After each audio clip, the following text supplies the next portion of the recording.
आज हम आधुनिक भारतीय इतिहास में प्लासी के युद्ध के बारे में अध्ययन करेंगे। प्लासी का युद्ध आधुनिक भारतीय इतिहास में सर्वाधिक महत्वपूर्ण युद्धों में से एक है, क्योंकि इस युद्ध के बाद ही भारत में ईस्ट इंडिया कंपनी का प्रभाव स्थापित हो गया। यह युद्ध 23 जून 1757 ईस्वी को बंगाल के नवाब सिराजुद्दौला और ईस्ट इंडिया कंपनी के मध्य हुई थी। बंगाल का सेनापति मीर जाफर था, तो दूसरी ओर ईस्ट इंडिया कंपनी का सेनापति रॉबर्ट क्लाइव था। बंगाल के नवाब सिराजुद्दौला और ईस्ट इंडिया कंपनी के मध्य संबंध तनावपूर्ण रहे, जिसके कारण यह युद्ध हुआ। इस युद्ध का सबसे प्रमुख कारण था ईस्ट इंडिया कंपनी द्वारा नवाब के विरोधियों को संरक्षण देना और बंगाल के विरुद्ध कार्य करना। ईस्ट इंडिया कंपनी को मुगल बादशाह फर्रुख सियार की ओर से 1717 ईस्वी में एक व्यापारिक फरमान प्राप्त हुआ था, जिसके द्वारा वे भारत में कहीं भी निःशुल्क व्यापार कर सकते थे, जिसे सुनहरा फरमान के रूप में जाना जाता है।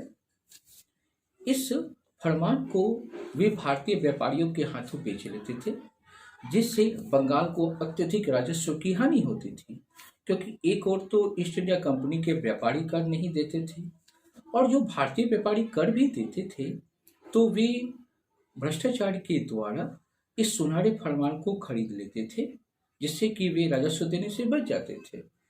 जब सिराजुद्दौला ने इस पे नियंत्रण रखने की बात कही तो ईस्ट इंडिया कंपनी और सिराजुद्दौला के मध्य तनाव उत्पन्न हो गया। दूसरा महत्वपूर्ण कारण किलाबंदी के प्रश्न को लेकर था। सिराजुद्दौला से पूर्व बंगाल के नवाब अलीवर्दी खां थे। अलीवर्दी खां के समय ही कलकत्ता और उसके आसपास के क्षेत्र में फ्रेंच ईस्ट इंडिया कंपनी और ईस्ट इंडिया कंपनी ये दोनों किलाबंदी कर रहे थे।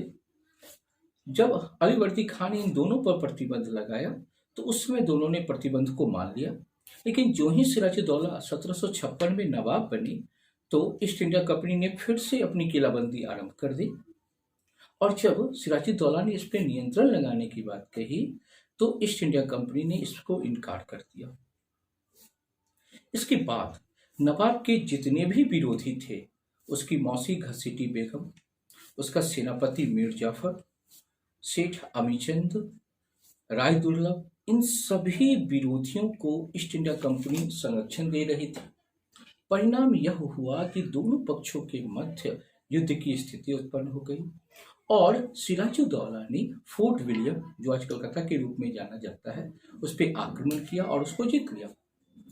यहीं पर 1756 में 30 जून को एक दुर्घटना हुई, जिसका वर्णन हॉलवेल ने सिर्फ किया है, जिसे हम ब्लैक होल की घटना कहते हैं।